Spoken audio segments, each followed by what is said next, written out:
जय भीम. विश्ववंदने तथागत भगवान गौतम बुद्ध बोधिसत्व परमपूज्य डॉक्टर बाबासाहेब आंबेडकर यांच्या त्यागाला त्यांच्या कार्याला माझा पंचांग प्रणाम. माता महामाया, माता प्रजापती गौतमी, माता सावित्रीबाई फुले, माता रमाई, माता भीमाई या सर्व महामातांच्या त्यागाला आणि कार्याला माझा पंचांग प्रणाम. दी बुद्धिस्ट सोसायटी ऑफ इंडिया तथा भारतीय बौद्ध महासभेच्या विद्यमान राष्ट्रीय संरक्षक तसेच समता सैनिक दलाच्या सुप्रीम कमांडर इन चीफ आदरणीय महाउपासिका मीराताईजी आंबेडकर यांच्या अथक अशा चाललेल्या धर्मकार्यास असणे सविनय जय भीम. संस्थेचे राष्ट्रीय कार्याध्यक्ष आणि समता सैनिक दलाचे राष्ट्रीय अध्यक्ष आदरणीय डॉक्टर भीमराव यशवंतराव आंबेडकर साहेब यांच्याही धर्मकार्याला सविनय जय भीम. आज आषाढ पौर्णिमा ते अश्विन पौर्णिमा या 3 महिन्यांच्या कालावधीमध्ये जी वर्षावास प्रवचन मालिका आपण डॉक्टर बाबासाहेब आंबेडकर विचार संवर्धन समिती, शालवन बुद्ध विहार तसेच CGS कॉलनी अँड टॉपिक शाखा भारतीय बौद्ध महासभा यांच्या वतीने जी वर्षावास प्रवचन मालिका चालू केलेली आहे ते आजचं 10वं पुष्प आहे आणि हे 10वं पुष्प आहे महामंगल सूक्त.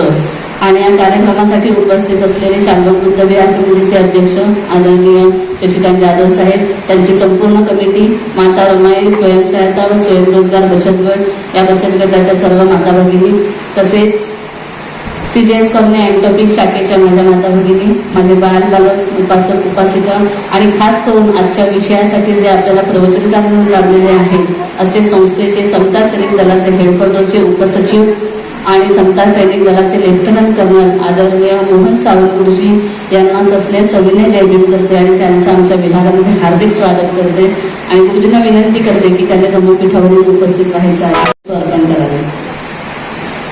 साधु साधु साधु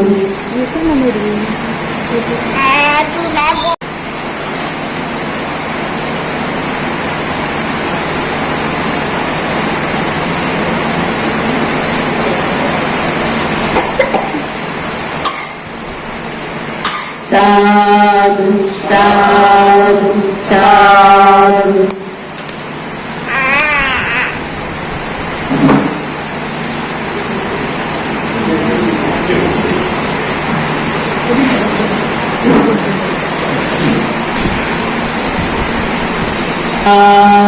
साधु साधु. कमिटीचे अध्यक्ष आदरणीय शशिकांत जाधव साहेब यांना विनंती करते की त्यांनी मेणबत्ती प्रज्वलित करावी.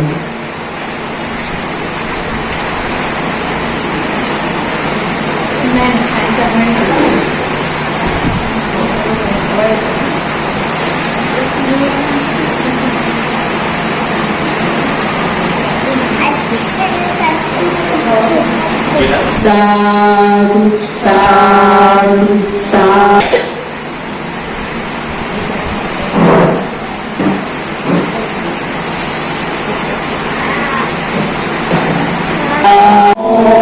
तस्य भगवतो अरहतो सम्मा सम्बुद्धस्य नमो तस्य भगवतो अरहतो सम्मा सम्बुद्धस्य नमो तस्य भगवतो अरहतो सम्मा सम्बुद्धस्य.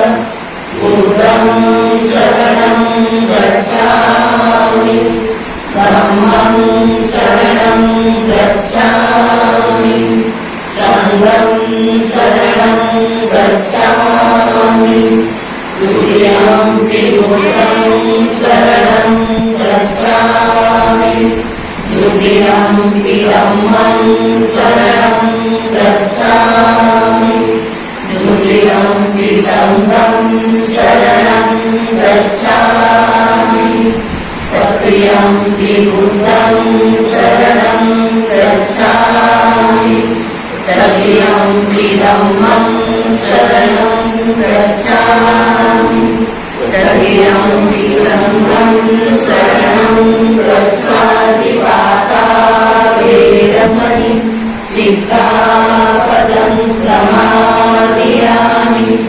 अभिन्नदाना वेरमणि सिक्खापदं समादियामि, कामेषु मिथ्याचारा वेरमणि सिक्खापदं समादियामि, मुसावादा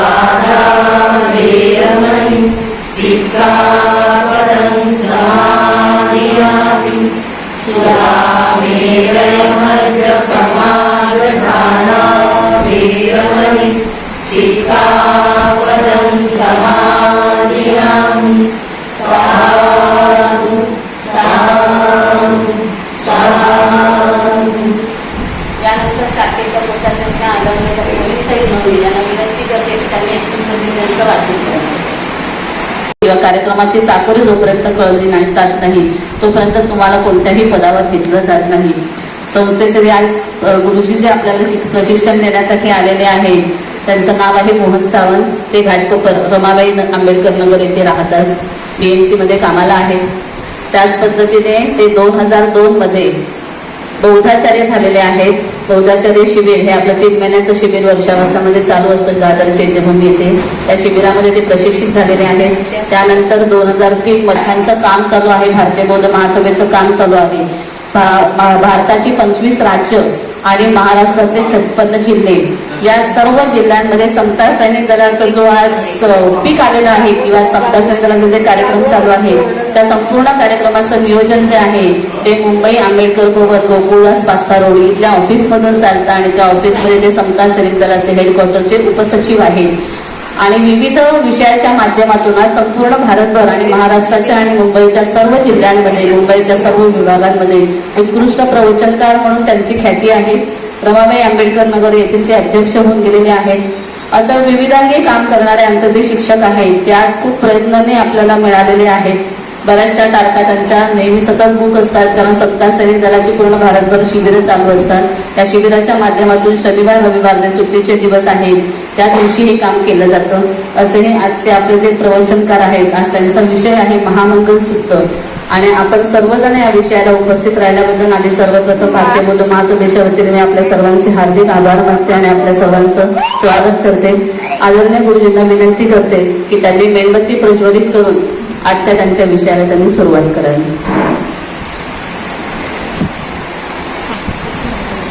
मेणबत्ती लावतात. आपण अगरबत्ती लावून आलो ना मेणबत्ती लावतात. साधू साधू साधू.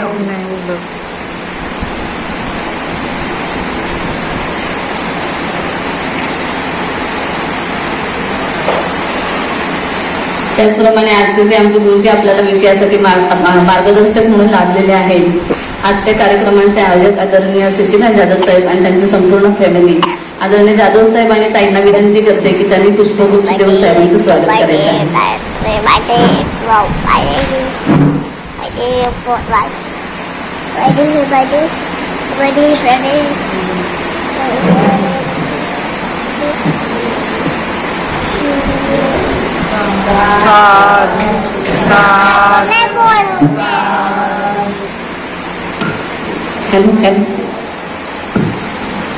शांततेचा मध्यम मार्ग दाखवून शांतता प्रस्थापित करणारे महाकारुणी तथागत भगवान गौतम बुद्ध याच देशातील लोक पावलेला बौद्ध धम्म परत मादेश आणून तुम्हा आम्हाला बौद्ध धम्माची दीक्षा देणारे तमाम बौद्धांचे शिखर धम्म मातृ संस्था दी बुद्धिस्ट सोसायटी ऑफ इंडिया या संस्थेचे संस्थापक पहिले अध्यक्ष बोधिसत्व महामानव डॉक्टर बाबासाहेब आंबेडकर यांच्या पूज्य आणि पवित्र विचारांना विनम्र अभिवादन.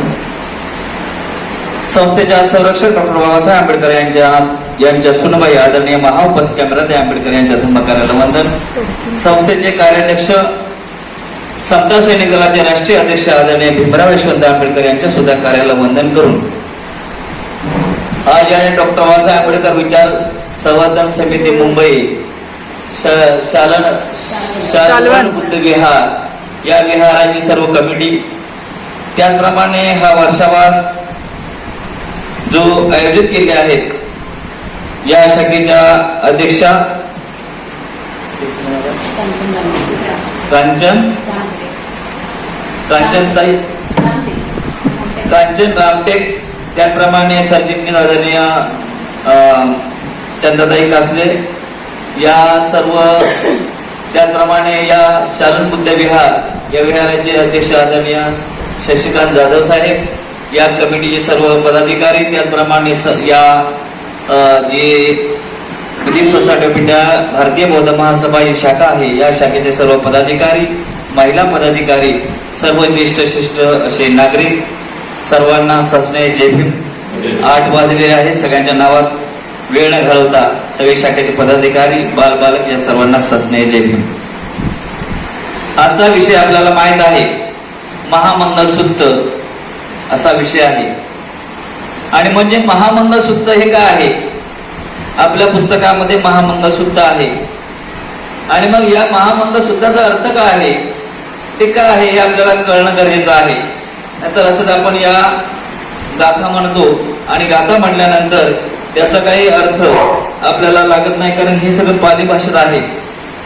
आणि म्हणून संस्थेच्या माध्यमातून, त्याचप्रमाणे जे बौद्धधन पंचायत आहे याच्या सुद्धा माध्यमातून वर्षावार प्रवचन मालिका ही राबविली जाते. आणि त्याच माध्यमातून ही बुद्धिस्ट सोसायटी ऑफ इंडिया तथा भारतीय बौद्ध महासभा या संस्थेच्या माध्यमातून 3 महिने हा वर्षावास प्रवचन मालिकेचा कार्यक्रम असतो. आणि त्याच हा पुष्प या शाल्मन बुद्ध विहारामध्ये गुंफलं जात आहे. आपण सर्व त्याचे साक्षी आहात. आणि म्हणून पावसाचे दिवस आहेत, बरोबर की नाही? पावसापाण्याचे दिवस, घरी लवकर जायचं आहे, उद्या रविवार आहे. असो, तर हे महामंगलचे सूत्र आहे. हे महामंगलसूत्र भगवान बुद्धाने महामंगलसूत्र काय आहे हे सांगितलेलं आहे. श्रावस्ती येथे अनाथ पिंडकाचं जे जेतवन आहे, या जेतवनामध्ये संघारामामध्ये भगवान बुद्ध राहत होते, वास्तव्य करत होते. आणि या अगोदर पालीमध्ये गाथा आहे, ती गाथा आपल्याला सांगून पुढे आपल्याला त्याचा अर्थ बघायचा आहे.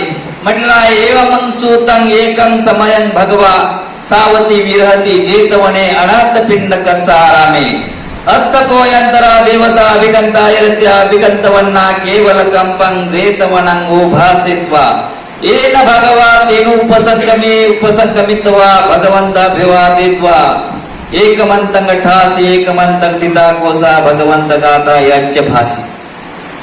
अशा पद्धतीने म्हटलं आहे. काय म्हटलं आहे? एके समयी म्हणजे एकदा श्रावस्ती येथे अनाथ पिंडिकाच्या, जिथं अनाथ पिंडिकाचं जेतवन आहे, या जेतवनामध्ये संघाराम आहे. आणि या संघारामा म्हणजे आता ही विहार आहे, तशा पद्धतीने संघाराम नावाचं त्या ठिकाणी कुटी होती. आणि त्या कुटीमध्ये भगवान बुद्ध हे काय करत होते? राहत होते, वास्तव्य करत होते.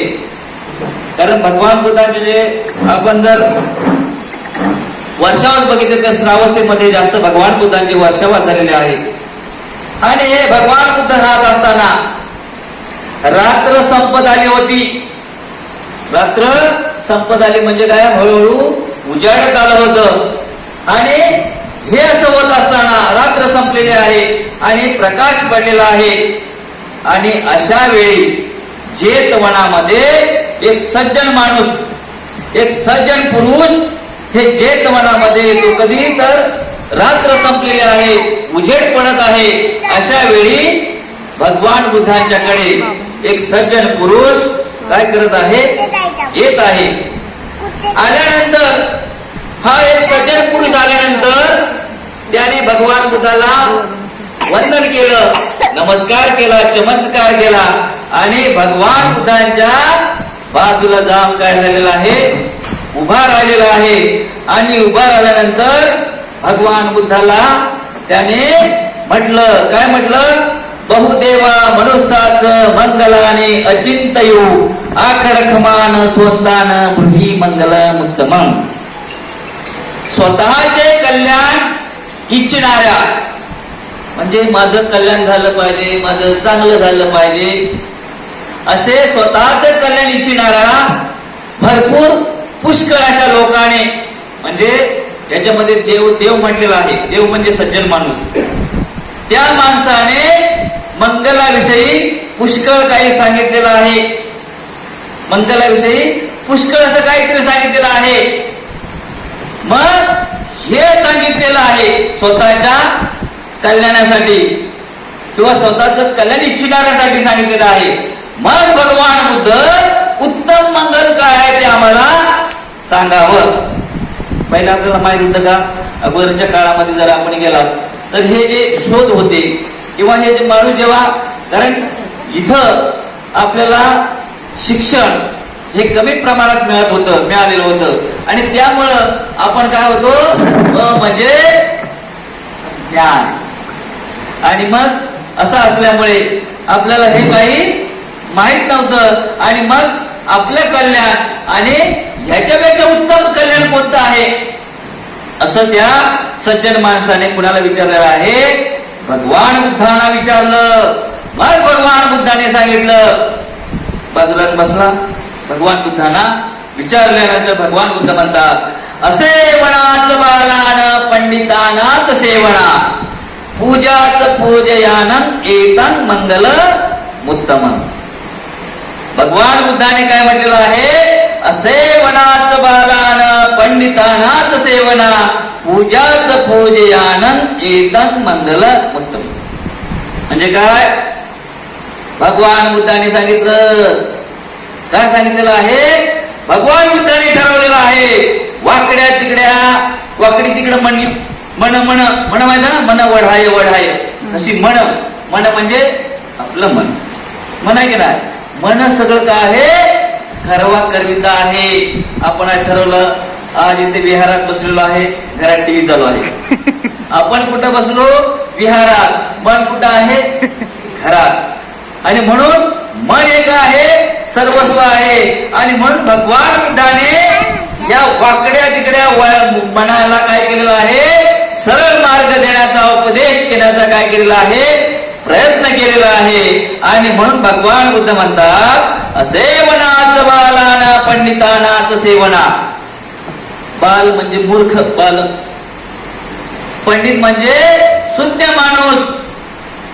मग भगवान बुद्धाने सांगितलेलं आहे काय? की मूर्ख लोकांची संगत करू नये. पंडित म्हणजे शहाणे. शहाण्या लोकांची काय करावी? संगत करावी, दोस्ती करावी, मैत्री करावी. अशा पद्धतीने भगवान बुद्धाने कुणाला सांगितलेलं आहे? त्या सज्जन पुरुषाला सांगितलेलं आहे. मग आता मूर्ख लोक कोण? मूर्ख कोणास म्हणावे? प्रश्नचिन्ह ऐक ना. तर मूर्ख म्हटल्यानंतर मूर्ख कोणास म्हणावे? मग मूर्ख व्यक्ती जो आहे, जो सदाचारी नाही. मूर्ख व्यक्ती कोण? जो सदाचारी नाही, शीलवान नाही, संयमी नाही आणि ज्याच्या बोलण्यामध्ये नुसती उठाठेव, म्हणजे मी हे करणार ते करणार, उठाठेव त्याला म्हणतात काय? आणि त्याचप्रमाणे दुसऱ्याचं वाईट चिंतणारा असा जो व्यक्ती आहे तो कोण आहे? मूर्ख आहे.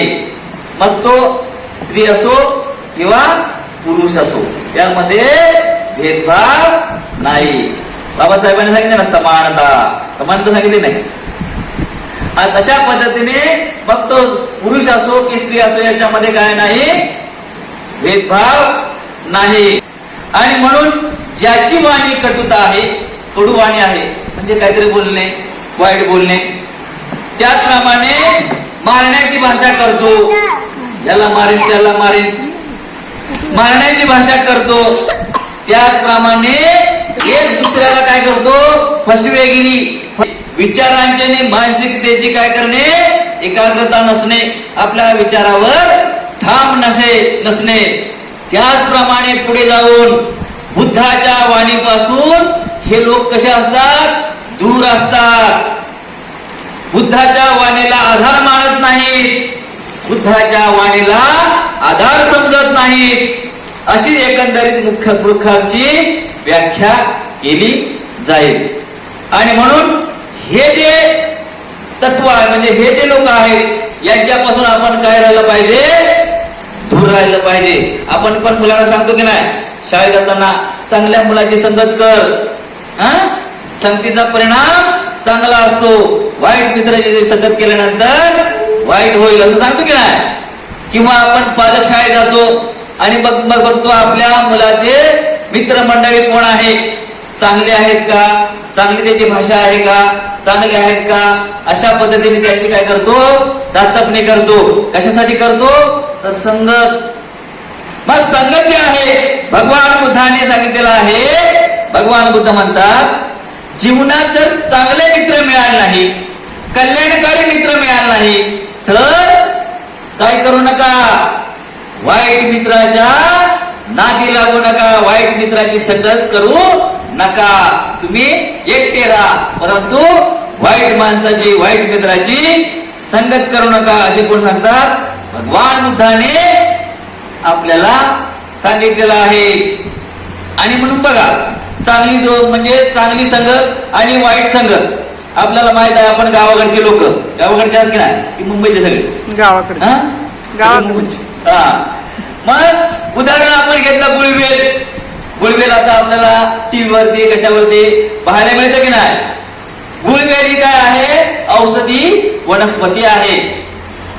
याचा जर काढा काढून आपण जर केला तर ताप कमी होता असं म्हणतात. काय होतं? ताप कमी होतो. आणि ही जी गुळवेल आहे ही बाजारात काय मिळते? खूप महागडी मिळते. आता ही जी गुळवेल आहे, ही जर गुळवेल कडुलिंबाच्या झाडावर असेल, कडुलिंब माहिती आहे आपल्याला? कडुलिंब हा कोरोनामध्ये खूप भेटत नव्हता, बरोबर की नाही? खूप त्याला डिमांड होतं. आणि म्हणून कोल्हापूरच्या एका डॉक्टरांनी कडुलिंबाची काय केली? बाग, मोठी बाग तयार केली. त्यांचं डॉक्टरचं नाव बेंद्रे आहे. तर अशा पद्धतीने काय आहे? कडुलिंब जे आहे, या कडुलिंबावर असणारी जी गुळवेल आहे, या गुळवेला बाजारात खूप मागणी आहे. का मागणी आहे? तर कडुलिंबामध्ये असणारे जे गुणधर्म आहेत, त्याच्यामध्ये असणारे जे काही अंश आहे, हे काय करते? जी गुळवेल आहे ही काय करते? आपल्याकडे शोषून घेते. आपल्याकडे त्याच्या पद्धतीने काय होते? ती त्याच्यामध्ये गुणवत्ता येते. आणि म्हणून ही गुळवेल ही काय आहे? महागडी आहे. आणि दुसरी जर साधी असेल तर ही सुद्धा गुळवेल आहे, परंतु कडुलिंबावरची जी गुळवेल आहे ही खूप महागडी जाते. याला म्हटलं जातं काय? संगतीचा परिणाम. काय म्हटलं जात आहे? संगत. म्हणजे त्याला चांगली संगत लागली म्हणून त्याला काय झालेलं आहे? त्याचा डिमांड वाढलेला आहे. म्हणजे सहवास, जसा सहवास असेल तशी आपल्याला काय होते? आपल्यामध्ये बदल होत जातो.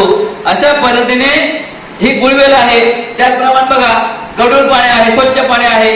त्यामध्ये जर गढूळ पाणी मिळालं तर काय होणार? सगळं पाणी गढूळ होणार. म्हणजे गढुळाचा गुणधर्म काय आहे? खराब करणे. आणि म्हणून संगत जशी असेल, म्हणून म्हटलं आता खान तशी माती, बरोबर की ना? जसं पेराल तसं उगवेल. आणि म्हणून भगवान बुद्ध म्हणतात वाईटाचा प्रभाव जास्त असतो. वाईटाचा प्रभाव हा नेहमीच कसा असतो? जास्त असतो. म्हणून बघा, आपल्याकडं गायी असतात, म्हैशी असतात, घरामध्ये कुत्र असतं, मांजर असतं की नाही? मग त्याला जशा पद्धतीने तुम्ही लावाल, जशा पद्धतीने त्याला माया लावाल, तशा पद्धतीने ते काय होतं? आपल्याकडं आकर्षित होतं. हे झाले पाळीव प्राणी. अशा पद्धतीने जसं तुमच्या सहवास असणार तशा पद्धतीने ते घडत असतात. हा काय आहे? संगतीचा परिणाम आहे. आणि म्हणून आपण बाह्य व्यवहारात बघितलं तर आपल्याला माहित आहे, मशानात आपण जातो. मशानात गेल्यानंतर तिथं लाकडं असतात, ओली लाकडं असतात, सुकी लाकडं असतात. मग ती सगळी सुकी टाकतात का? टाकत नाही. काही सुकी टाकतात, काही ओली टाकतात. परंतु जाळत असताना ओल्याबरोबर काय झालं? सुक जळलं जातं. कारण काय झालेलं आहे? त्या ओल्याला सुक्याची संगत लागली, सुक्याला ओल्याची संगत लागली, संगतीचा परिणाम झाला आणि त्यामुळं ते जळून जातं. अशा पद्धतीने हे जे आहे, म्हणून काय होतो? संगतीचा परिणाम, संगत कशी आहे ही आपण पाहणं गरजेचं आहे. आणि तशा पद्धतीने आपण काय करणं आहे? संगत करणं आहे. त्याचप्रमाणे बघा, गावाकडे राहणारा मुलगा जर शहरात आला तर त्याची राहणीमानामध्ये काय होणार? बदल होणार की नाही?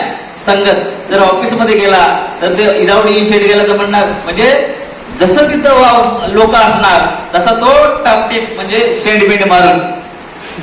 त्याचप्रमाणे शाळेत जाणारा मुलगा आणि कॉलेजमध्ये जाणारा मुलगा, शाळेत जाणारा मुलगा हा व्यवस्थित इनिशिएट वगैरे करून असतो, परंतु कॉलेजमध्ये गेल्यानंतर त्याला युनिफॉर्म नसतो. म्हणलं की असा कोंबडा काढतो, बरोबर नाही? कोंबड्या काढून मग तो म्हणजे त्याचा काय झालेला आहे? संगतीचा परिणाम. ज्या पद्धतीने तशी परिस्थिती होती त्या पद्धतीने त्याने काय केलेलं आहे? स्वतःला बदललेलं आहे, स्वतःला बदलून घेतलेला आहे, संगतीचा परिणाम झालेला आहे. अशा पद्धतीने हे भगवान बुद्धाने काय सांगितलेले आहे? संगतीचे परिणाम सांगितलेले आहे. त्याचप्रमाणे लोहचुंबक बघा, लोहचुंबक एखाद्या लोखंडाला चिटकवल्यानंतर थोड्या वेळाने जर काढून घेतला आणि दुसरी वस्तू जर त्याला लावली तर परत त्या वस्तूला, त्या लोखंडाला ती वस्तू चिकटली जाते, कारण त्यामध्ये लोहचुंबकामधले जे गुणधर्म आहेत ते लोखंडाने काय घेतलेले आहेत? आपल्याला खेचून घेतलेले आहेत, किंवा सहवासात त्याच्या आल्यामुळे त्याचा सहवास त्याला काय झालेला आहे? लाभलेला आहे, प्राप्त झालेला आहे. अशा पद्धतीने भगवान बुद्धाने काय सांगितलेलं आहे? संगतीचा परिणाम सांगितलेला आहे. आणि म्हणून आपण काय केली पाहिजे? संगत चांगली केली पाहिजे. आपल्या मुलांना जे मित्र आहेत व्यवस्थित आहेत का, चांगले आहात का, हे आपण काय केले पाहिजे? पाहिले पाहिजेत. जर चांगली संगत असेल तर चांगलंच होणार आहे, अशा पद्धतीने भगवान बुद्धाने सांगितलेलं आहे. त्याचप्रमाणे भगवान बुद्धाने पुढे म्हटलेलं आहे, पती रूप देश वासोच कुबेच कर्तव्यता अत्त समापणिधिच्च एतं मंगलम उत्तमं. म्हणजे अनुकूल स्थळ. हे बघा, हे काय आता आहे? अनुकूल स्थळ आहे. कसं आहे? चांगलं स्थळ. म्हणजे अभ्यास करण्यास, ग्रहण करण्यास एक आहे प्रतिकूल स्थळ आहे. म्हणून म्हटलेलं आहे याला अनुकूल स्थळ. म्हणजे विहार हे कसं असतं? अनुकूल स्थळ असतं. बघा, आता एखादा जर मांस विकणारा आहे, धंदा करणारा आहे, आणि त्या धंद्याच्या इकडं आपल्या मुलांना घेऊन गेला तर त्याच्यात चांगला परिणाम होईल का? चांगला परिणाम होणार नाही. त्याचप्रमाणे आपल्या बाजूला रोज दारू पिऊन झगडणारा माणूस, भांडण करणारा माणूस, शिव्या देणारा माणूस असा जर असेल तर आपल्या मुलावर चांगला परिणाम होईल का? चांगला परिणाम होणार नाही. लगेच तो छोटासा मुलगा लगेच त्याला काय माहित नसतं, परंतु त्याच्यावर लगेच काय होतो? ते बोलणं म्हटल्यानंतर ते लगेच बोलणार आहे. अशा पद्धतीने जे आहे हे ज्या ठिकाणी कोणत्याही प्रकारचं वाद नाही, विवाह म्हणजे वाद नाही, मारामार नाही, असं जे स्थळ आहे याला म्हटलं जातं अनुकूल स्थळ. आणि म्हणून जे अनुकूल स्थळ आहे हे ज्या ठिकाणी मारामार आहे, ज्या ठिकाणी भांडण आहे, हे अनुकूल स्थळ नाही. त्याचप्रमाणे जंगल हे सुद्धा अनुकूल स्थळ आहे का? ताडोबा अभयारण्य आपल्याला माहित आहे. त्या ठिकाणी भंतेजी कशासाठी गेले होते? ध्यान साधण्याला गेले होते. आणि ध्यान साधण्याला गेल्यानंतर आता त्या प्राण्याला माहित आहे का की ध्यान साधण्याला बसलेले आहे, आणि मग त्यांनी त्याच्यावर काय केला? हल्ला केला. आणि हल्ला केल्यानंतर त्यांना तिथं मारलं गेलेलं आहे. हे अनुकूल स्थळ नाही. आणि म्हणून अनुकूल स्थळ आहे. हे अनुकूल स्थळ कोणतं आहे हे आपण पाहणं गरजेचं आहे. आता बघा, आपण एखादं घर बघतो की नाही? घर बघतो, त्याच्या पुढे जाऊन घराच्या दिशा बघतो, मग ज्योतिषी बघतो की नाही? मग त्याची दिशा ठरवतो कोणत्या दिशेला आहे, तिथं राहणीमान कसं आहे, जागा कशी आहे, रेल्वेचा प्रवास आहे की नाही, रेल्वे जवळ आहे की नाही, हॉस्पिटल आहे की नाही, त्याचप्रमाणे बाजारपेठ आहे की नाही, शाळा आहे की नाही, या काय करतो? सगळ्या सुखसोयी काय करतो? त्याची पाहणी करतो. आणि पाहणी केल्यानंतर ठरवतो की ही जागा आपल्याला व्यवस्थित आहे, अनुकूल आहे, सोयीची आहे, अशा पद्धतीने आपण काय करतो, ठरवतो. म्हणजे राहण्यासाठी सुद्धा आपण आपली जागा व्यवस्थित आहे की नाही, चांगली आहे की नाही, अनुकूल आहे की नाही, हे काय करतो, ठरवलं जातं. एखाद्याच्या दुःखामध्ये आपण काय झालं पाहिजे, सहभागी होणं गरजेचं आहे. जर त्याच्या दुःखामध्ये आपण सहभागी झालो तर तो आपल्या दुःखामध्ये सहभागी होणार आहे. याला काय म्हणतात, पुण्याचा संच. मग पुण्याचा संच कसा आणायचं भरून होत आहे. मग जसं तुम्ही काम करणार आहे, जसं काम करणार, चांगलं काम म्हणजे पुण्याचं काम करणार, कुशल काम करणार, कुशल कर्म करणार, तेव्हा तुमचा काय होणार, चांगलं तुम्हाला तुमच्यामध्ये काय होणार आहे, पुण्याचा संच. म्हणजे बघा, एखादा बेवडा माणूस आहे, बेवडा माणूस त्याने काही काळानंतर काय केलेलं आहे, दारू सोडलेली आहे. दारू सोडल्यानंतर त्याने चिवर घेतलेला आहे. चिवर घेतल्यानंतर त्याने चांगलं काम करण्यास सुरुवात केलेली आहे. म्हणजे त्यांचं काय आहे, त्याने काय केलेलं आहे, पुण्य संपादन करण्याचं काय केलेलं आहे, काम करत आहे, चांगलं काम करत आहे. आणि म्हणून अशा पद्धतीने आपण काय केलं पाहिजे, पुण्य संपादन करणं गरजेचं आहे. आणि बघा, आपल्याला तहान लागली की आपण काय करतो, लगेच विहीर खोदतो. तहान लागली की लगेच विहीर खोदणे. म्हणून काय केलं पाहिजे, संच अगोदर केला पाहिजे. आपल्याला माहित आहे ना, आपल्याला आता आपण 58 वर्षानंतर रिटायरमेंट होणार आहे. लगेच आपण बँकेत पैसे संच करतो की नाही, साठा. कशासाठी, पुढच्यासाठी. मग हे सुद्धा आपण काय केलं पाहिजे, उद्यासाठी, उद्या जगण्यासाठी आपण पुण्याचा काय केला पाहिजे, संच केला पाहिजे, साठा केला पाहिजे. शेतकरी पहा, शेतकरी काय करतो, यावेळी पिकवलेलं धान्य, कणक माहिती तुम्हाला, कणक कशी असते गावी, त्या कणकेमध्ये काय करतो, या वर्षी पिकवलेलं धान्य त्या कणकेमध्ये ठेवतो. कशासाठी ठेवतो, तर त्याला माहित आहे, या शेतकऱ्याला माहित आहे, पुढच्या वर्षी पाऊस झाला नाही, पुढच्या वर्षी पाऊसच पडला नाही, तर जर पाऊस पडला नाही तर आपण ठेवलेले जे धान्य आहे, आपण ठेवलेलं जे काही साठवून ठेवलेलं आहे, ते पुढच्या वर्षी आपल्याला, म्हणजे जर पाऊस पडला नाही तर आपल्याला काय होणार आहे, उपयोग येणार आहे. हे काय आहे, हे साठवून ठेवलेलं काय आहे, संच आहे. अशा पद्धतीने आपण काय केलं पाहिजे, पुण्याचा संच केला पाहिजे. आणि म्हणून रिकामं डोकं हे सैतानाचं घर. आपलं रिकामं डोकं असतं, मग लावली मालिका. आता बिग बॉस चालू आहे आणि सगळ्या मालिका सासू का देणी काय, असं सगळ्या भानगडीत, सासव्या सुनाच्या भानगड्या. आणि अशा पद्धतीने आपण काय करतो, ते पाहतो. परंतु आपण काय केलं पाहिजे, चांगलं काम केलं पाहिजे. म्हणजे काय केलं पाहिजे, आपण स्वतःसाठी विहारात गेलं पाहिजे, एखाद्या चांगल्या स्थळी गेलं पाहिजे, चांगले विचार, चांगलं वाचलं पाहिजे, चांगलं बोललं पाहिजे.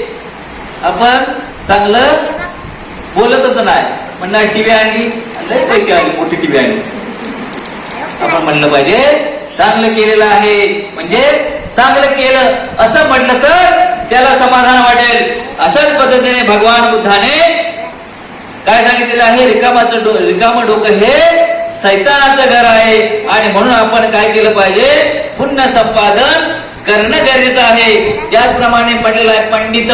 पंडित म्हणजे कोण आहेत, सुज्ञ लोक. पंडित म्हणजे आपण भयाना म्हणतो, क्या रे पंडित, पंडित नाही, तर सुज्ञ म्हणजे विचारवंत. म्हणजे आता कोण म्हणू शकतो आपण, ज्याने सगळ्या काम तृष्णा, भव तृष्णा, विभव तृष्णा याच्यावर काय मिळालेलं आहे, विजय मिळवलेला आहे. ते कोण झालेले आहेत, ते पंडित आहेत. ते जे शुद्ध आचरणवाले आहेत ते कोण आहेत, पंडित आहेत. आता कुणालाही पंडित म्हणू नये. आणि म्हणून पंडिताच्या संगतीत राहिल्यानंतर काय होतं, चांगलं आपल्याला ऐकायला मिळतं, चांगलं ग्रहण करायला मिळतं, चांगलं राहणं म्हणजे त्यांच्याप्रमाणे आपण आचरण करण्यास शिकतो. म्हणून काय केलं पाहिजे, पंडिताची काय केली पाहिजे, संगत करणं गरजेचं आहे, पंडितांच्या सहवासात राहणं गरजेचं आहे. मग ते पंडित पण ओळखणं गरजेचं आहे. हा, तर कुणाला पण पंडित म्हणून त्याच्या पाठीमागे जाण्यात अर्थ नाही. आणि म्हणून आपण काय केली पाहिजे, त्याची चाचपणी केली पाहिजे. भगवान बुद्धाने सुद्धा सांगितलं, यही पसिको उपनायिको पचसंवेदित होयुनिती. काय म्हटलं, या पहा, पटलं तर घ्या, नाही तर सोडून द्या. बाबासाहेबांनी सुद्धा म्हटलं, मी बौद्ध धर्माची दीक्षा घेत आहे, ज्यांना घ्यायची असेल त्याने घ्या आणि यायचं असेल त्यांनी माझ्याबरोबर या. तुमच्यावर जबरदस्ती केलेली नाही. आणि म्हणून भगवान बुद्धाने काय सांगितलेलं आहे, पंडिताची काय केली पाहिजे, संगत केली पाहिजे. पंडिताची संगत करणं गरजेचं आहे. नंतर 4 गुटकेवाले बसले त्याच्याबरोबर आपण बसून टाइमपास करता कामा नये. पुढे भगवान बुद्धाने सांगितलेलं आहे, बाहू सहज शिपयाच्या विनयोच सुशिकतो सुभाषिताच या वाचा येत मंगलमुत्तम. काय म्हटलेलं आहे, बाहू सहज म्हणजे बहुश्रुत, बहुश्रुत म्हणजे शिल्पकला, विनय कला, विनयशीलता, सुशिक्षित आणि सुभाषित वाणी, याला भगवान बुद्धाने म्हटलेलं आहे काय, उत्तम मंगल म्हटलेलं आहे. काय म्हटलेलं आहे, उत्तम मंगल म्हटलेलं आहे. म्हणजे बहिश्रुत असणे गरजेचं आहे. म्हणजे काय केलं पाहिजे, आपण ज्ञान संपादन केलं पाहिजे. काय केलं पाहिजे, ज्ञान संपादन केलं पाहिजे. मग ज्ञान संपादन करण्यासाठी वाचलं पाहिजे. बाबासाहेब सुद्धा म्हणाले होते, वाचाल तर वाचाल, नाहीतर नाही. कारण शिकण्यासाठी, ज्ञान संपादन करण्यासाठी, ज्ञान ग्रहण करण्यासाठी कोणत्याही प्रकारची वयाची अट नाही. बाबासाहेब सुद्धा म्हणाले होते, मी शेवटपर्यंत विद्यार्थी आहे. आपण सुद्धा म्हटलं पाहिजे, मी शेवटपर्यंत विद्यार्थी आहे. आपण काय म्हणतो, नाही आता झालं, आता 60 वर्ष. विद्यार्थी म्हणून काय केलं पाहिजे, ग्रहण केलं पाहिजे, विद्या संपादन केलं पाहिजे, ज्ञान संपादन केलं पाहिजे. याला म्हटलेलं आहे बहिश्रुत म्हटलेलं आहे. म्हणजे तो सगळ्या गुणाने कसा पाहिजे, संपन्न पाहिजे. त्याचप्रमाणे शिल्पकला, शिल्पकला जर आपण पाहिली तर ज्या ज्या लेण्या आहेत त्या त्या ठिकाणी आपल्याला शिल्पकला म्हणजे जी लेणी आहे, म्हणजे कशा पद्धतीने जी कला केलेली आहे ती कला आपल्याला पाहायला मिळते. मिळते की नाही? खूप अशी सुंदर कला तिने केलेली असते, त्याला म्हणतात शिल्पकला. ही जी कला आहे ही आपल्याला लेण्यामधून पाहायला मिळते. त्याचप्रमाणे विनयशीलता, विद्या विनयेन शोभते. काय म्हटलेलं आहे भगवान बुद्धाने, विद्या विनयेन शोभते. तुमच्याकडे विद्या आहे, तुमच्याकडे विनय नसेल तर ती काही कामाची नाही. एखादा डॉक्टर आहे, पेशंट आजारी आहे आणि आपण जर त्याला बोलवायला गेलो तो म्हणणार रात्र झालेली आहे, मला वेळ नाही. मग त्याने जे विद्या संपादन केलेलं आहे, त्याने जे ज्ञान संपादन केले ते काही कामाचं नाही. म्हणून विद्या असून सुद्धा चालणार नाही, त्याच्यामध्ये असलं काय पाहिजे, विनय असला पाहिजे. नाहीतर मी डॉक्टर आहे, वकील आहे, विनय असणे गरजेचं आहे. म्हणून म्हटलं आहे विद्या विनयेन शोभते. विद्या तुमच्याकडे आहे परंतु तुमच्याकडे जर विनय नसेल तर ती विद्या तुम्हाला शोभणार नाही, ती विद्या शोभेशी नाही. त्याचप्रमाणे म्हटलेलं आहे सुभाषिताच वाचा. सुभाषित म्हणजे चांगली वाणी, आपली चांगली वाणी असलं पाहिजे. एखाद्याला म्हणताना भीम साहेब, भीम साहेब काय चाललंय, बरं झालं, असं जर तुम्ही म्हटलात तर उद्या तुम्हाला तो काय करणार आहे, विनयशील सुभाषित भाषेत, चांगल्या भाषेतच तुम्हाला काय म्हणणार आहे, तुम्हाला नमस्कार चमत्कार करणार आहे. भाषा तुमची कशी आहे तसं असलं पाहिजे. आमच्यामध्ये आमच्याकडे आहेत SS वानखेडे गुरुजी, त्यांना पाहिलं की लगेच माणूस भाषा एकदम मृदूल, एकदम गोड. अशा पद्धतीने असलं काय असली पाहिजे, वाणी असली पाहिजे, आपली भाषा असली पाहिजे. आणि म्हणून त्याचप्रमाणे आपल्याला करुणा असली पाहिजे. आपल्यामध्ये एखाद्याबद्दल काय असलं पाहिजे, करुणा असलं पाहिजे, नाहीतर काही कामाचं नाही. आणि म्हणून बाबासाहेब आंबेडकरांकडे, बाबासाहेब आंबेडकरांना खूप लोकांनी त्रास दिला की नाही, लहानपणापासून तर बाबासाहेबांच्या शेवटच्या पर्यंत बाबासाहेब आंबेडकरांना खूप त्रास लोकांनी दिला. आपण सुद्धा असते परिस्थिती दिलेला. बाबासाहेब आंबेडकरांनी ठरवलं असतं, बाबासाहेब आंबेडकरांच्या हातामध्ये लेखणी होती. त्यांनी जर ठरवलं असतं की माझ्यावर झालेला अन्याय मी या लेखणीच्या द्वारे काढणार, यांना देणार, तर बाबासाहेब आंबेडकर देऊ शकले असते. परंतु बाबासाहेब आंबेडकर हे सुभाषित होते, चांगल्या वाणीतले होते, चांगली वाणी होती, त्यांच्याकडे करुणा होती. आणि म्हणून बाबासाहेब आंबेडकरांनी पहिलं कलम त्यांना दिलं, नंतर कलम आपल्याला दिलं. आपल्याला जर म्हटलं कोणी काय केलं की म्हणणार सुटच काढतो, सोडणार नाही, म्हणणार सोडणार नाही याला. परंतु बाबासाहेब हे सुभाषित होते, बाबासाहेबांकडे करुणा होती, बाबासाहेबांची वाणी ही गोड होती. आणि म्हणून बाबासाहेब आंबेडकरांना सुभाषित हे त्यांना शोभून दिसलं जातं. त्याचप्रमाणे सुशिक्षितो म्हणजे शिक्षित वेगळा आणि सुशिक्षित वेगळा. शिक्षित जो आहे म्हणजे पहिली, दुसरी, तिसरी, चौथी, पाचवी, 6वी, 7वी, 8वी, 9वी, 10वी, BA, BCom, LLB, DLIT, law, bar, PhD, हे काय आहे, शिक्षण आहे. हे शिक्षण आपण कशासाठी घेतो, नोकरी करण्यासाठी, आपलं पोट भरण्यासाठी, आपलं घरातल्या माणसांना काय करण्यासाठी, उदरनिर्वाहासाठी काय करतो आपण, शिक्षण घेतो. परंतु हे काय आहे, सुशिक्षित म्हणजे हे जे शिक्षण घेतलेलं आहे, हे जे आपण शिक्षण घेतलेलं आहे, बाबासाहेब म्हणाले होते शिक्षण हे वाघिणीचं दूध आहे, जो प्राशन केला तो गुरगुरल्याशिवाय राहणार नाही. आपण गुरगुरतो का? आणि म्हणून हे शिक्षण जे आहे हे अशा पद्धतीने आहे. परंतु सुशिक्षित म्हणजे कसं आहे, सुशिक्षित म्हणजे शिक्षण सुद्धा घेतलेलं आहे आणि तो चांगला काय करतो, वागतो, बोलतो, चालतो, त्याला म्हटलेलं आहे सुशिक्षित. म्हणजे शिकलेला असताना सुद्धा चांगला बोलतो, चांगला चालतो, चांगला वागतो, याला म्हटलेलं आहे सुशिक्षित. आणि म्हणून शिक्षणामध्ये शील असलं पाहिजे, शिलाला महत्व आहे, शील असणं गरजेचं आहे. नाहीतर मी एवढा मोठा आहे तेवढा मोठा आहे, शील आपल्याकडे असणं गरजेचं आहे. सदाचार असला पाहिजे तरच या शिक्षणाला काय होते, त्याला जोड येऊन सुशिक्षित बनतो. त्यानंतर सांगितलेलं आहे माता पितू पट्टाण पुत्तदारास संग हो अनाकुलाच कमांता येतन मंगलमुत्तमं. माता पिताची काय केली पाहिजे, सेवा केली पाहिजे.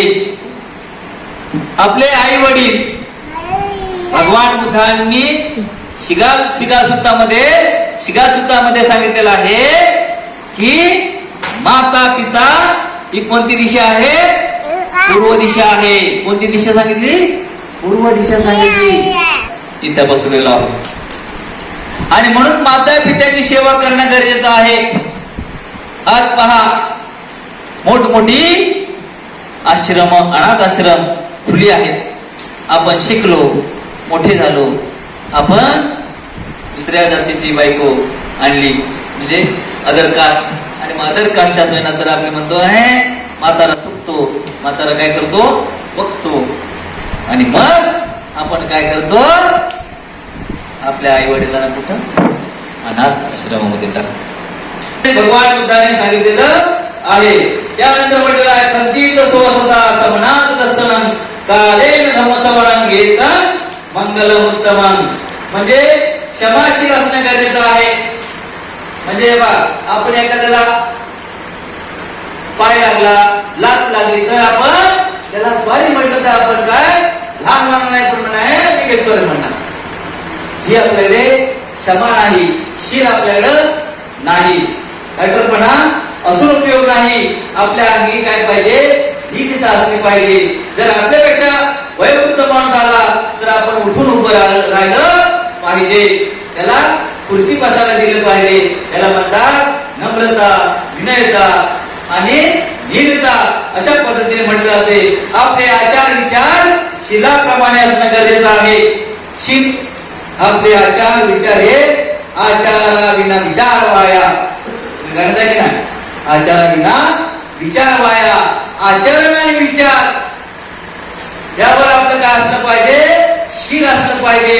हे आपण जपलं पाहिजे. म्हणजे बघा आपण म्हणतो ना, चालताना आपल्या सुद्धा सावलीला आपण काय केलं पाहिजे, घाबरलं पाहिजे. चांगलं करण्यास कोणतेही घाबरता का म्हणे, परंतु वाईट करण्यास 100 वेळा विचार केला पाहिजे. वाईट करताना आपण घाबरलं पाहिजे. श्रमणाचं दर्शन घेतलं पाहिजे. श्रमण भरती जे आहेत त्यांचं काय केलं पाहिजे, त्याची सेवा केलं पाहिजे, त्याचं दर्शन घेतलं पाहिजे, त्यांच्याकडं गेलं पाहिजे, त्यांनी विचारपूस केलं पाहिजे. योग्य वेळी धम्मचर्चा करणं गरजेचं आहे. धम्मचर्चा योग्य वेळी करणं गरजेचं आहे. एका ठिकाणी प्रवचनामध्ये गेलो होतो, या ठिकाणी मला आपले माझा प्रश्न विचारला, त्याला समर्पक उत्तर दिलं, परंतु ही चर्चा तिथं नाही. परंतु ज्यावेळी आपण जमत असतो तेव्हा धम्मचर्चा करणं गरजेचं आहे. हे सुद्धा भगवान बुद्धाने काय सांगितलेलं आहे, उत्तम मंगल आहे. त्यानंतर पुढे गेल्यानंतर भगवान बुद्धाने आपल्याला सांगितलेलं आहे, काय सांगितलेलं आहे, तपोच ब्रह्मचर्याचार्य सच्चान दर्शन निब्बाण सच्ची क्रिया करेत मंगलम उत्तमम. काय सांगितलेलं आहे, तपोचरण करणं गरजेचं आहे. तपणे म्हणजे स्वतःला काय करणे, तापवणे, स्वतःला काय करणे, एकाग्रता करणे. भगवान बुद्धाने सुद्धा सांगितलं की नाही, भगवान बुद्धाने सांगितलं मी माझ्या शरीराला काय करणार आहे, तपवणार आहे. आणि म्हणून त्यांनी दृढ निश्चय केला की माझ्या शरीरातलं मांस जरी गोल पडलं तरी सुद्धा मी त्याला दृढ निश्चय म्हणतात. म्हणजे त्याने काय केलं, एखादी गोष्ट करायची असेल तर आपण काय केलं पाहिजे, योग्य निर्णय घेतला पाहिजे, योग्य निश्चय केला पाहिजे. याप्रमाणे आपण काय केलं पाहिजे, ब्रह्मचर्यात आपल्या वर्षावास मध्ये ब्रह्मचर्य म्हणजे ब्रह्मचर्य भगवान म्हणजे जे ब्रह्मचर्य त्यांनीच करून ठेवू नाही, आपण सुद्धा करणं गरजेचं आहे. आपल्याला सांगितलेलं आहे काय, उच्च आसनावर झोपायचं नाही, खाली झोपायचं. कशामध्ये सांगितलेलं आहे, हे शकटमध्ये सांगितलेलं आहे. हे आपण त्याचं काय करणं, पालन करणं आहे. त्याचं तंतोतंत पालन करणं गरजेचं आहे. त्याचप्रमाणे आर्य म्हणजे आर्य सच्चान दर्शनम म्हणजे आपल्याला ब्रह्मचर्य म्हणजे काय, जे आपली इंद्रिय आहेत, किती इंद्रिय आहेत, 5 इंद्रिय आहेत, याच्यावर काय करणं, संयम ठेवणे. कामाग्नी, लोभाग्नी, आसक्ती. त्याचप्रमाणे मला हे पाहिजे, आपण म्हणतो ना आधारे आली वासना कशावर नाही का, आपली वासना कशावर नाही. आपण म्हणतो मला वासना झाली, हे खायचं मला काय झालेली आहे, वासना, आसक्ती. त्याच्याबद्दल काय निर्माण झाली, आसक्ती निर्माण झाली, त्याच्याबद्दल आवड निर्माण झाली, त्याच्याबद्दल ओढ निर्माण झाली. म्हणून याला म्हटलेलं आहे पंचेंद्रिय जे आहेत, म्हणून त्याला म्हटलं आहे ब्रह्मचर्य. त्याचप्रमाणे जो व्यक्ती ब्रह्मचर्याचं पालन करतो त्याला शरीराचा लाभ होतो. त्याला काय होतो, शरीराचा लाभ होतो, म्हणजे त्याचं शरीर निरोगी राहतं. त्याचप्रमाणे त्याला मानसिक लाभ भेटतो. म्हणजे बघा, तुम्ही जर ध्यान करत असाल, 5-10 मिनिटं सकाळी उठून जर ध्यान करत असाल, दिवसभर तुम्ही काय असा फ्रेश माइंड असतं दिवसभर. किंवा तुम्ही सकाळी जर चालत असाल 5-10 मिनिटं, तर दिवसभर तुमचा जो सीन असतो तो निघून जातो. म्हणजे तुमच्या शारीरिक आणि मानसिकला काय होतो, त्याचा लाभ होतो. त्याचप्रमाणे तिसरी जी गोष्ट आहे ती आध्यात्मिक. म्हणजे तुम्ही जर व्रत आचरण करत असाल, ज्याच्या पुढे आचरण करत असाल, आपण धर्माचं जर आचरण करत असो तर त्याच्यामध्ये काय होतो, आपल्याला लाभ भेटो.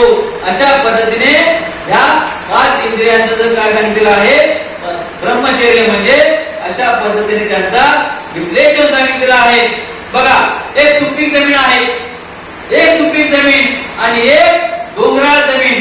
परंतु सुपीक जमीन जी आहे या जमिनीमध्ये चांगलं जे काय पेरणार आहे, चांगलं जे काय लावणार आहे ते चांगल्या प्रकारे येणार आहे. परंतु डोंगराळ जर जमीन असेल तर त्यामध्ये याच्या मानाने त्याच्यामध्ये काय येणार नाही, पीक जे आहे येणार नाही. अशा पद्धतीने भगवान बुद्धाने सांगितलेलं आहे.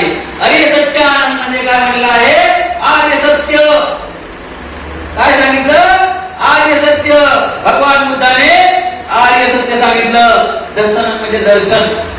या आर्य सत्याचं 4 दर्शन आपल्याला पूर्ण गरजेचं आहे. या आर्य सत्य म्हणजे काय, आर्य म्हणजे श्रेष्ठ सत्य, कधीही न हालणारे, ते हालणार नाही असं आहे. श्रेष्ठ सत्य म्हटलेलं आहे त्याला. आणि दर्शन म्हणजे दर्शन किंवा अनुभूती, अनुभव असं भगवान बुद्धाने सांगितलेलं आहे. आणि म्हणून ही 4 आर्य सत्य आहेत.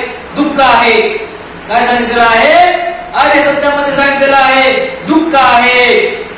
त्याचप्रमाणे दुःख समुदाय आहे म्हणजे दुःखाचं कारण आहे. दुःखाचं काय आहे, कारण आहे. आणि हे जे दुःख आहे हे काय करू शकतो, थांबवू शकतो, त्याला रोखू शकतो, त्याला विरोध करू शकतो. आणि चौथं सांगितलेलं आहे दुःख विरोधगामी प्रतिपदा, म्हणजे ह्या सगळ्यातून आपण काय करू शकतो, निर्वाणाचा मार्ग काढू शकतो.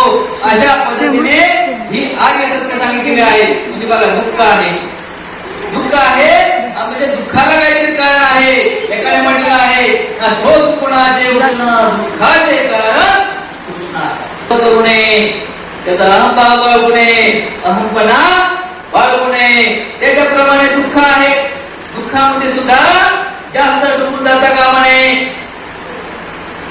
दुःखामध्ये बघा, एखादं कोणतरी की बळवून घ्यायचं, आपण घ्यायचं, हे जास्त शोक करत असता कामा नये. त्याच्याप्रमाणे एखाद्याची निंदा करता कामा नये, निंदा करता कामा नये. त्याची स्तुती एखाद्याची जास्त सुद्धा स्तुती करून उपयोग नाही. आपल्याला कधी कधी लाभ होतो आणि लाभ झाल्यानंतर कधी अलाभ म्हणजे सुद्धा लाभ सुद्धा आपल्याला कधी होत नाही. कधी आपल्याला यश येते आणि कधी आपण पराजित होतो, पराभव होतो. आणि हे जे आहे याला काय होता कामा नये, कंप पावता कामा नये, म्हणजे हालता कामा नये, स्थिर राहिलं पाहिजे. याप्रमाणे आपण काय केलं पाहिजे, सर्वत्र राहिलं पाहिजे. सर्वांवर काय केलं पाहिजे, उपकार केलं पाहिजे, परोपकार केलं पाहिजे. त्यांच्याप्रमाणे म्हणजे जे लोकांच्या कल्याणासाठी आहे, लोक कल्याणाचं काय करणं आहे, आपण प्राप्त करून घेणं आहे. आणि कुशल कर्म काय करणं आहे, संपादन करणं आहे. कुशल म्हणजे चांगलं, अकुशल म्हणजे वाईट. म्हणजे चांगलं काम आहे ते आपण करणं गरजेचं आहे. वाईट कर्माच्या पाठीमागं जाता कामा नये. जे जे चांगलं आहे ते आपण केलं पाहिजे आणि त्यांचा आपण काय केलं पाहिजे, संच केला पाहिजे. अशा पद्धतीने भगवान बुद्धाने आपल्याला महामंगल सूत्र सांगितलेलं आहे. जो 50 मिनिटाच्या वरती आपल्या सांगण्याचा प्रयत्न केलेला आहे. मडक्यामध्ये जेवढं पाणी ओतल तेवढं पाणी ओतलं पाहिजे. जास्त ओतलं तर काय होतं, वाहून जात. आणि म्हणून विषय आपण तास 2 तास 3 तास दिलं तर एक ना धड भारा कर चिंध्या, म्हणजे आपण काय म्हणतो कालचा गोंधळच म्हणणार. तर हे न होता आपण जे आहे हे मी आपणास शॉर्टकट आणि साध्या पद्धतीने सांगण्याचा प्रयत्न केलेला आहे. आणि म्हणून म्हटलं ना, शॉर्ट आणि स्वीट हे थोडंसं ते चांगलं असतं. आणि म्हणून अशा पद्धतीने मी सर्वप्रथम आदर्शांना वंदन. उपस्थित सर्व उपासक उपासिका यांनाही महाराजा जय. आणि डॉक्टर बाबासाहेब आंबेडकर विचार संवर्धन समिती मुंबई आणि भारतीय बौद्ध महासभा मांडवकील शाखा यांच्या वतीने घेतलेले आजचे जे प्रवचन होते त्या प्रवचनाचे आयोजन करणाऱ्या माननीय चंद्राताई कासले आणि बाकीचे आमच्या सगळ्या मंडळींचे पुन्हा एकदा धन्यवाद. आणि आज आपल्याला लाभलेले मोहन सावंत सर यांनी महामंगल सूक्त अतिशय सरळ पद्धतीने साध्या पद्धतीने त्यांचा अर्थ उलगडून अगदी 1 तास अगदी म्हणजे वेळेतच त्यांनी संपूर्ण माहिती छान सांगितल्याबद्दल आणि सर्वांना महामंगल सूत्र समजल्याबद्दल त्यांचे मी खूप खूप आभारी आहे. आणि उपस्थित सर्व उपासक उपासिका यांचेही आभार आहेत.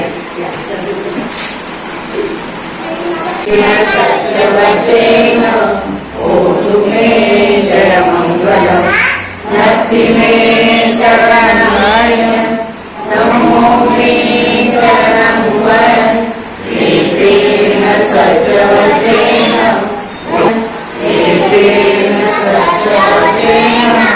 होतु मे जय मंगलम. साधु साधु साधु.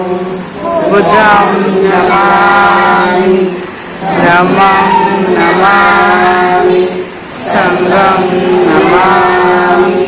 जय